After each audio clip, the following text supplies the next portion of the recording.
This is not what I signed up for. I started to find ways to disprove that he was even real. I even used to produce music. I want to be famous. Be around producers and music artists and partying with them, and you're in the VIP section. For the very first time, I was going to clubs. My parents, didn't talk to me. The Lord pulling at me more and more and more. I want to marry your daughter and I want to do things right. I'm sitting across my father, knowing how much pain I have brought him.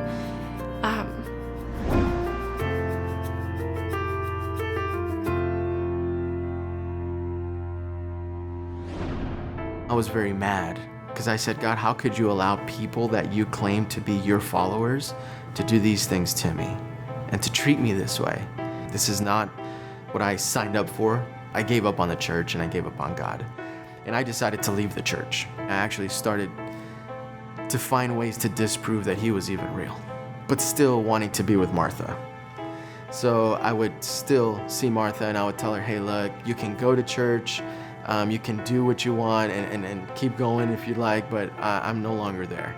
Even though we never lived together, it was a lot of hanging out. Ivan would come by once in a while and help me pay for the apartment. So now there was this big struggle where he didn't believe. And because I wanted to be with him, there was a conviction in me of saying, I know that I need to follow the Lord. I love this boy and I wanted to be with him and I wanted to walk alongside him, so I left with him. Her parents were still very adamant about us not being together. Ivan used to produce music. Loved hip hop music, built up this group, and it grew into something that we didn't think it would grow into.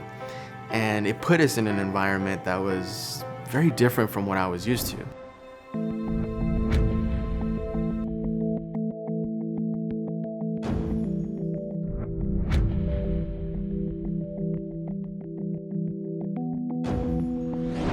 I felt like I was having the best life.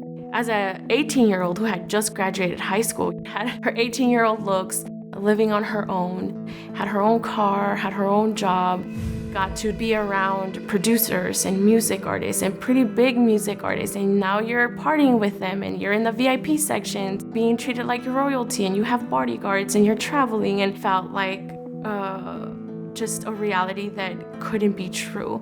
It was all for the sake of, hey, I want to be famous. For the very first time, I was going to clubs, seeing alcohol and people getting drunk, and in an environment where there's a lot of women that are not very well dressed, not modest at all. But this is where people want me, and this is where I feel valued, cared for, seen, loved, etc. I realized little by little that my conviction started eating me alive. It was a lot of, I love this boy, I want to be with him, this is so fun. But I don't know if I want to live this life. I felt like the Lord pulling at me more and more and more, until one day we were at a nightclub in a pretty big event, and I'm sitting here with this really big artist and his crew, and Ivan's down there working his thing with his team, and I'm sitting there with all these people, and then it's just like in a movie. Everything froze. Everything became so slow. And I heard God's voice tell me, it's like, what are you doing? He goes, I created you for more. And in that moment, I bawled. I started crying. I remember this artist looking at me. He's like, are you okay? Like, what happened? Did somebody do something? Should I go get your, boyfriend at that time? And so I'm like bawling, and I'm like, no, everything's fine. I'm going downstairs. He's sending his girls with me, and I'm in a nightclub, crying my eyes out and not being able to explain to the girls who are next to me that it was because the Lord was speaking so loud, and I had never really heard that before. Martha said, like, hey, this isn't for us. I don't think this is what God wants for us. We don't belong here. I felt the conviction in that moment. I'm like, yeah, I don't think I belong here either. Something needs to change.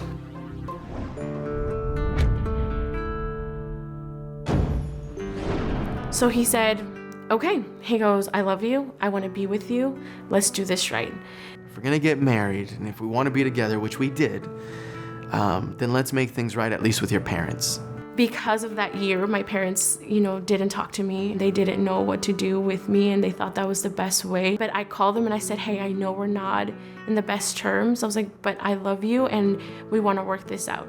We met at a restaurant, like at 10 at night with my parents, his parents. I want to marry your daughter and I want to do things right. I don't want her to not be at home, and I don't want to do what we're doing right now. I don't want to have that friction between us. So I asked the Father for forgiveness, and I asked for her hand in marriage. I'm sitting across my father, of knowing how much pain I have brought him. Sorry. Getting to see my dad come across that table and with tears in his eyes just say, I love you. I will always love you, and I want you back. He said, we're gonna do it right. You can come back home and we will take care of everything. And when I tell you that they're gonna take care of everything, they took care of everything. He was definitely made to be a dad for girls. The Lord was so kind in sharing with me his love. And if I know that my dad can love me that much, and if I know my dad cares for me that much, then I know what God's love is, even if it's a small ounce, because I know that the Lord loves us even more than that. They gave us our, dream wedding, paid for everything, invited all of our friends and families. Expense was not an issue. They were so generous and so kind. And my mom walking alongside my dad and just encouraging him and loving him through that season. And now being a mom of a daughter, I can imagine, how heartbroken she was. And then walking alongside with me and ordering things with me and planning. And it was just a genuine prodigal son moment. They threw the win, they threw the best party for us. They threw the best feast for us. So we got married 2 weeks after I turned 20.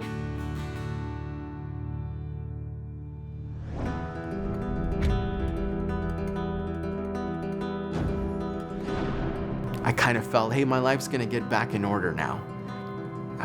We're gonna be able to not only be together, but be together without the tension of her family or my family, and everything will be okay. And as I'm leading into this, I'm realizing that Ivan loves the attention of other women.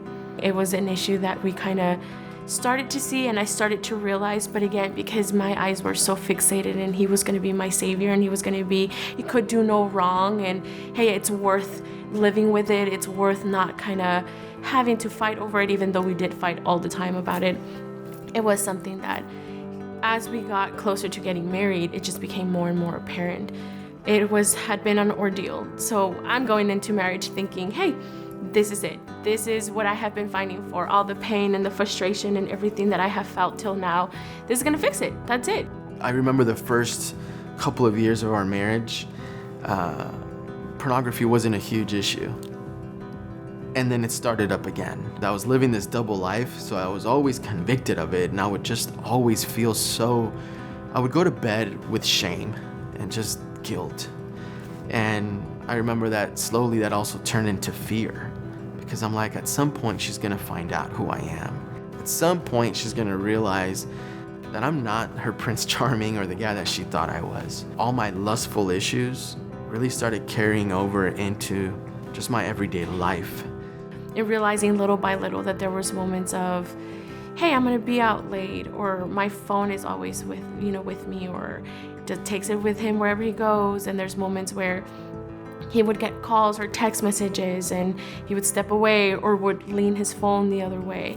And it just became apparent that there was something happening before I even really wanted to admit it. She would know when I would flirt with other girls. I would deny it. I'm like, hey, no, I'm just being friendly. But in my heart, there was always just lust, and there was just always the intention, right, to grab the attention of the other person. When we got to marriage, thinking that was going to be the solution, it was a pretty big moment when you realize that the next day it's still there. Nothing has changed. You're still having to struggle with having to fight from the attention from other people.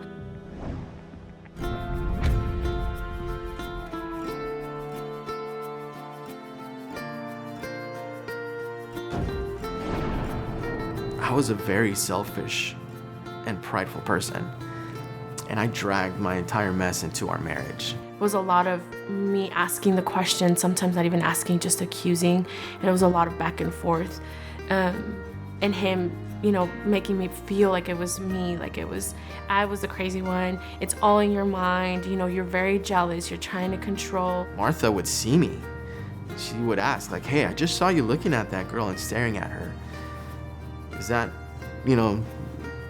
why would you do that? And I would always deny it, and I would say, no, promise you, like that's not what I was doing. I wasn't looking, I was staring off into the distance or whatever. Just any excuse to maintain an image of like, hey, I'm not that kind of guy. Now I'm realizing that all these insecurities and all these, wanting to control even harder and wanting to find my identity in just him and what he thinks of me and how do I look and do I work out, do I not work out, do I do my hair this way, do I not do my hair this way, just started to surface up even more than before.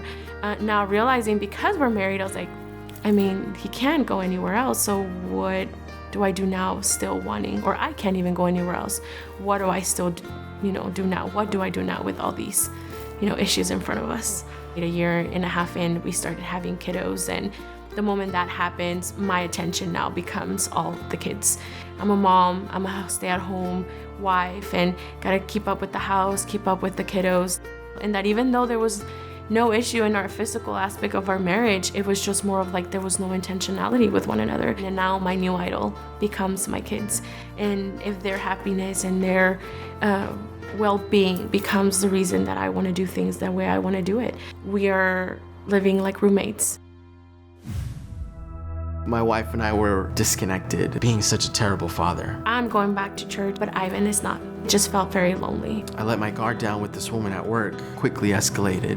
I was in bed 24/7. I forgot that I had kids. I was in a closet at 3 a.m. I want to leave. I just couldn't understand what was happening in the moment. God, I can't believe who I am. I want to experience your grace. I will not allow, and I will not give another day of my marriage to the enemy.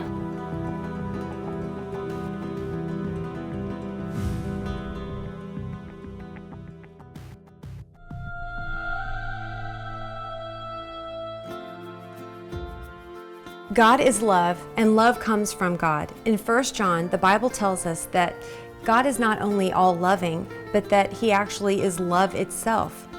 The heart of the Parent Compass television show is to bring the transforming love of God to families everywhere. In every Parent Compass episode, true stories reveal family struggles and how their lives were radically changed by the love of God. Parent Compass, an award-winning television series, is completely funded by people like you. If you have been touched by God and you want to share God's love to others, would you please pass it on? Jesus tells us to go into all the world and to tell about Him.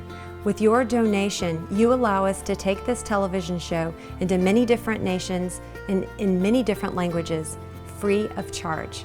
And a portion of your donation goes to Parent Compass Outreach to feed starving children. Your gift does so much. To make your tax-deductible gift, go to parentcompass.tv/donate. That's parentcompass.tv/donate. And thank you for sending love and hope around the world.